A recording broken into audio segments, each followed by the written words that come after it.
Hi, I'm Bob Costas at Wrigley Field. You know, I've been listening to Harry Caray almost my entire life, which is saying something because I grew up in New York. But it's true. On a clear night in New York City, you could pick up the 50,000 watts of KMOX and listen to Harry and Jack Buck broadcasting the Cardinals in the 1960s. His voice booming halfway across the country. A perfect, almost stunning combination of the craft of baseball play-by-play and a bigger-than-life personality. At that point, Harry was roughly in the middle of a 50-year run as baseball's most colorful announcer. Long since a Hall of Famer, a man whose style has endeared him to millions of fans, not just in St. Louis and in Chicago, but all across the country. And that's why we're here, Harry, to celebrate your first 50 years in Welcome broadcasting. to Wrigley Field. Thank you, my friend. How are you? You have to love it. You couldn't go half this long if it didn't mean something to you beyond a job. Oh, that's no doubt about that at all. It's what a wonderful way to make a living. You're dealing with young people all the time. It's bound to keep you yourself a little bit young. And I'm in the game that I truly, genuinely love, baseball. I know you've been asked before to describe your style and how it's different from other announcers. What's your answer? Well, I don't know whether the style is different from other announcers, but I think if fans like me at all, it's because they can vision themselves doing the game exactly the way I do it. When the big hitter hits a home run, boy, you're ecstatic. 3 balls and the strike. Long drive, way back, it might be, it could be. There it is! Holy cow! Tuffy Rose has hit 2 of them of Doc Gooden. Listen to this crowd.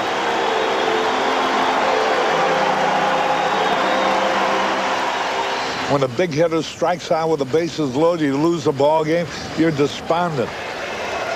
Bases loaded, 2 out. God, how can you swing at a pitch that far? When it's a boring game, you let them know it's boring.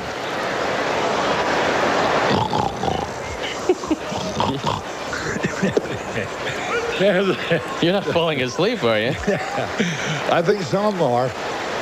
And there's a sense of integrity and honesty there in telling the people what you actually see and feel. And I think if there's any difference at all, number one, I don't think there's a bad announcer in the game. They're all outstandingly good. Some may be more interesting than others because of their style. And style is personality, whatever your personality might be. I'm a people's guy. And I think everywhere I go, I look for people to talk to. We're big fans of yours in Oklahoma. Came all the way from Washington. Not only do I go to bars because I like to drink, and I do like to drink, but I go to bars because who do you see there? Baseball fans. You find out firsthand what they like and what they don't like. You can't learn that any other way unless you have an occasion to talk to the true fan.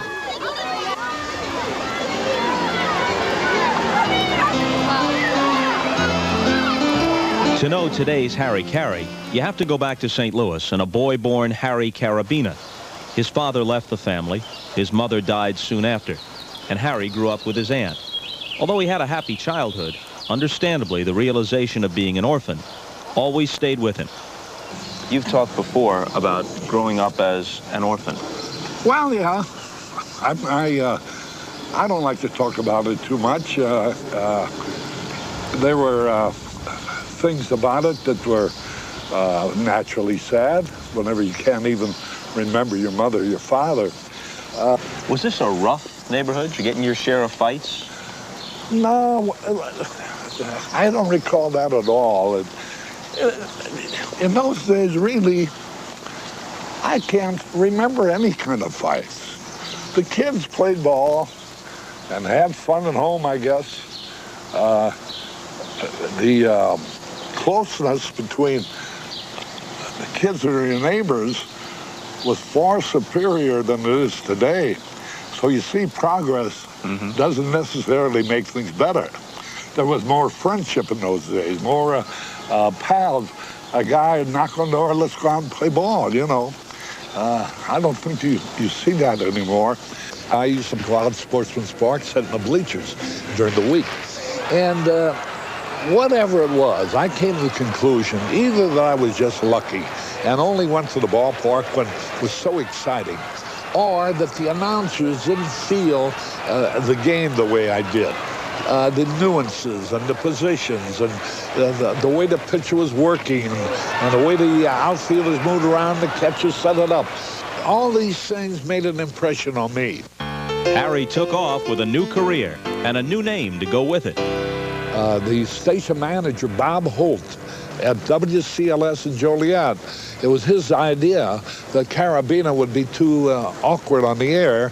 And he says, well, you know, he says, why don't we take your first four letters and add a Y, and that became my legal name. And even though in those days, I was the kind of a guy that went out and mixed with the people, went to bars, went to restaurants, always talking to the people for a couple of reasons. Number one, I like to talk to people about sports. And number two, they were teaching me what they really wanted to hear in an announcer, which I think is so important. The pitch to Maris.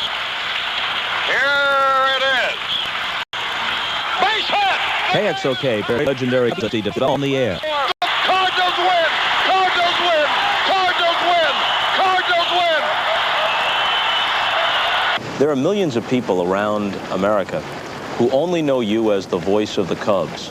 If I was to say, give me the prime chunk of Harry Caray's broadcast career, in my judgment, I'd take something from the 60s in St. Louis. High pop ball!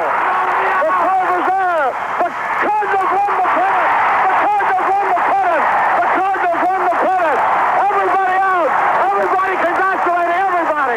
Generations of Cardinal fans were entertained by Harry as he was joined in the booth by Jack Buck. I don't think I'd ever be as good an announcer as Jack Buck in anything. I think he's far superior. But I think I can make a game more exciting. Harry's love affair with St. Louis and with the Cardinals was to end earlier than anyone wanted. After his contract wasn't renewed, he went west for a year with the Oakland A's. But then he returned to his native Midwest and the south side of Chicago. Here's the relay!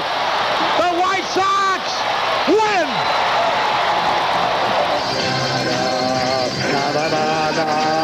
Hey, hey, goodbye. Hey, hey, goodbye. And all this could do about me singing the Take Me Out to the Ball Game in the middle of the seventh inning. I always did that. It's the only song I know the words to. The only people who hear me would be Jimmy Pearsall and Mike Torchia, our TV producer. And then Bill Veck bought the ball club. And the first game he owned the club, he looks over in the press box and he sees me through lip reading. He figures out what I'm doing. But he sees something I never knew. Right below the booth, there are about 8 or 9 people. And through lip reading, he could see they were singing with me. So the next night, without my knowing it, he hid a public address microphone. Root for the White Sox. Wow, all of a sudden I hear my voice coming booming back at me, along with about 8,000 others.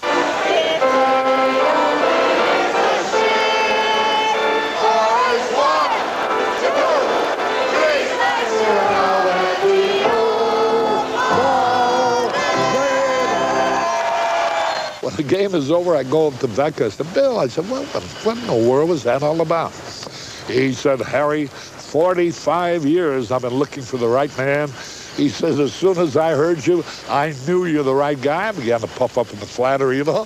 He said, yes, I don't care whether you're sitting in the bleachers, sitting in the grandstand seat, sitting in a luxury box, wherever you're sitting.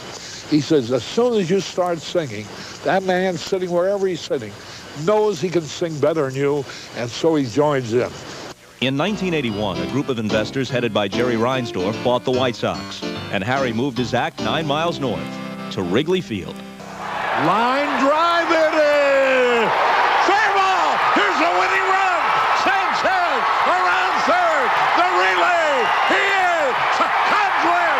Cubs win! Cubs win! Stanfield ain't gonna get him in now! Whoa! There's a long drive way back. Might be. The Cubs win! Cubs win! developing team. The Cubs have won 6 in a row. All right, Harry, let's bring the story home here to Wrigley Field. In 12 years, the Cubs have been over 500 only 3 times. Now, 2 of those times they won the division, but 9 out of 12 sub 500. So what's the ball club's appeal? Well, the ball club's appeal, number one, day baseball.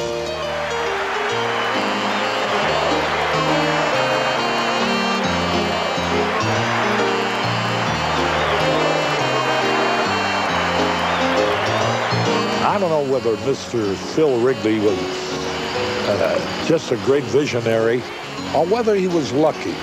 But having day baseball is the appeal of the Cubs.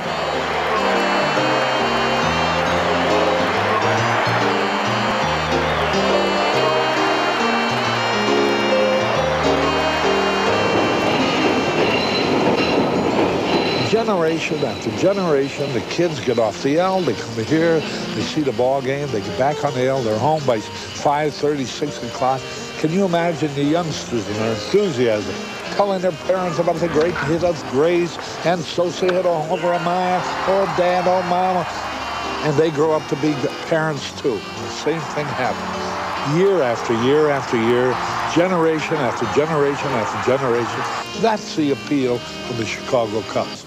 Other than that, you know, the game is great. How can you affect the game? The bases are still 90 feet apart. The pitcher's mound's still 60 feet, 6 inches away. I don't think that the new ballparks really help the game as much as the configurement of the old ballpark. What do you think your greatest moments have been here at Wrigley Field? What stands out for you? 10 years here. He got his 3,000th hit, one of your most famous calls on radio right here. Here's the pitch. Right there it is! Into left field! Hit number 3,000! A run is scored! Musial around first! On his way to second with a double! Holy cow, he came through! 2 runs scored, and Stan again turned defeat into victory with 1 swing of his bat. And the '84 season, here's a team that's gone through a terrible spring training. Dallas Green made a couple of deals. They got Dernier and they got Matthews playing left field. They got Sutcliffe winning 16, losing only 1, and they won a division title. Cubs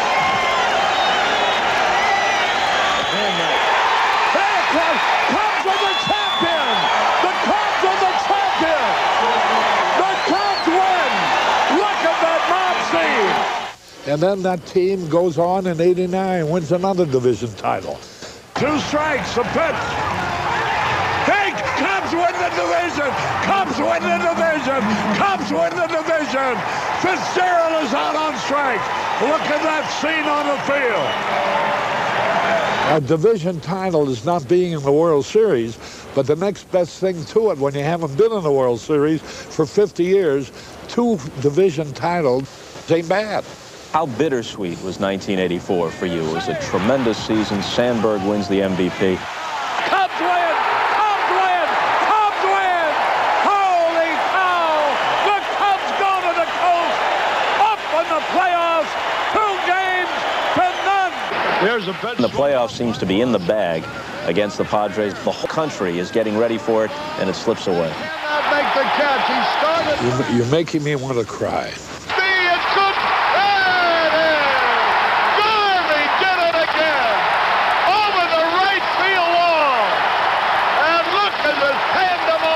Even after Garvey's heroics in the 4th game, the Cubs still have Sutcliffe coming back in Game 5. They have the lead. The ball goes through Durham's legs. Crazy things start to happen. They lose the game and the pennant. The Padres have won the National League pennant. That's baseball. That happens every day. This is what I say makes this game the great game it really is. The impossible is possible. The unbelievable is believable. But let's click off a few things that are signatures for you. The net up in the booth. I remember a picture of you. I was living in New York, but I think it showed up in Sports Illustrated when you were the Cardinal announcer in the 60s. You're up there with a fishing net on a hot, humid summer night in St. Louis in polka dot boxer shorts. That's right. Well, I started that in St. Louis, and the ballpark was such that I got a lot of foul balls. And then I had a net at Comiskey Park. That was pretty difficult. We got a ball about once every 3 years. Let's clear something up here once and for all. There's a line drive, deep left field, going up, making the catch. Derek May. Holy cow! I never took any special distinction for using holy cow. I was just the first guy to use it on the air. And the reason I used it, I told you about the neighborhood I came from. Profanity was very common. The reason I had to develop something without the fact out of the cow. He is out at the plate. Cardinals win 4-3. Holy cow! I had to train myself to yell holy cow instead of some profanity. Cubs win. Cubs win! Cubs win! Cubs win! Cubs win! Cubs win! Or when you were doing their games, Sox win. A little pop fly, short left, Sox win! Sox win! Sox win! Holy cow! The Sox win! You know, I get letters sometimes from young announcers, and they say, do I need to develop a signature home run call? I don't know. When the ball is hit, you know it might be. There's a drive way back, might be. You see the left fielder moving back, you know it could be. Could be! It lands in the bleachers and is. Anything you contrive in our business is bad. The only thing you do is be your natural self. There it goes! Way back! It might be! It could be! It is! A home run! And he gets the cycle. A single, a double, a triple, and a homer. Do, re, mi, fa, sol, do. What you see is what you get. When it's me, you may like it, you may dislike it. You may think it's corny, you might think it's mashy, whatever. But I say it the way I'm accustomed to saying it. What about saying names backwards? You know, Aunt Lou's name spelled backwards is Uola. That sounds like a first name, Uola. And one thing they really like, and it increases the volume of mail in and of itself, is greeting people on the air. Harry Caray and Jimmy Pearsall. I want to congratulate Joan and Terry Stegner, who are getting married today. The law students from the University of Arkansas in Little Rock are on hand in the group. Whoa, the ball goes through. Here's a guy from Timbuktu, Joe Below. I mentioned his name. When he gets back to Timbuktu, everybody tells me, hey, did you hear Harry Caray? Oh, this guy feels like a gorilla, 10 feet tall. Greetings to Cookie Campbell, a longtime Cub fan. It only takes a second, and baseball is a slow game, and I've never missed a pitch in a ball game.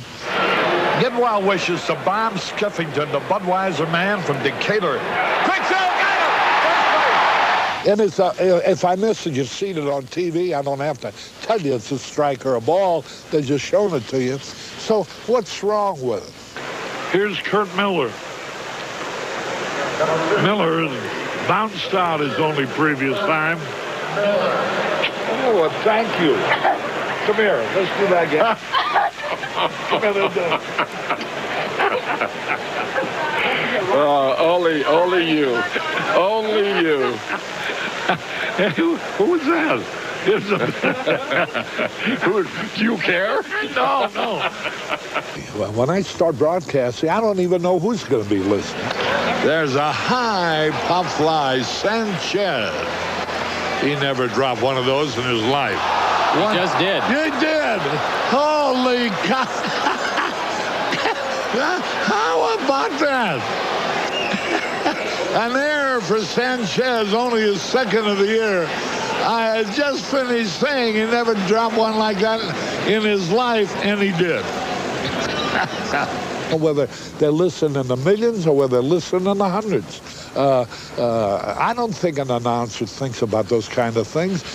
You know that the game has started, and your job is to make it as interesting and exciting as you know how to make it. But what is it with you and beer? Number one, I like beer. That'll help. Number two, everywhere I've ever been, I've had a beer sponsor me. I've worked for about 5 or 6 different beers. Naturally, Budweiser is my favorite, besides the fact that I think it tastes better than any other beer.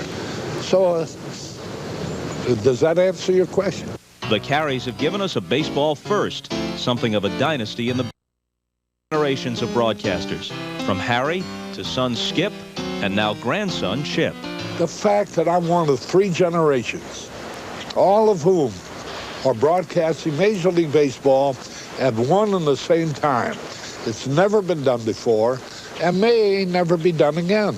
And naturally, I'm very proud of that. And of all the things that have happened to me in 50 years of broadcasting, this is the thing I'm proudest of, because this is my family. Have you finally met your match in Dutchie? No doubt about it. No doubt about it. She's a wonderful person, a wonderful mother, a wonderful wife. And Dutchie's had to share Harry with every baseball fan. In a sense, we're his extended family. The fans always reaching out to you, calling your name, wanting an autograph, have their picture taken with you. Of course, that's gratifying. But isn't it also draining?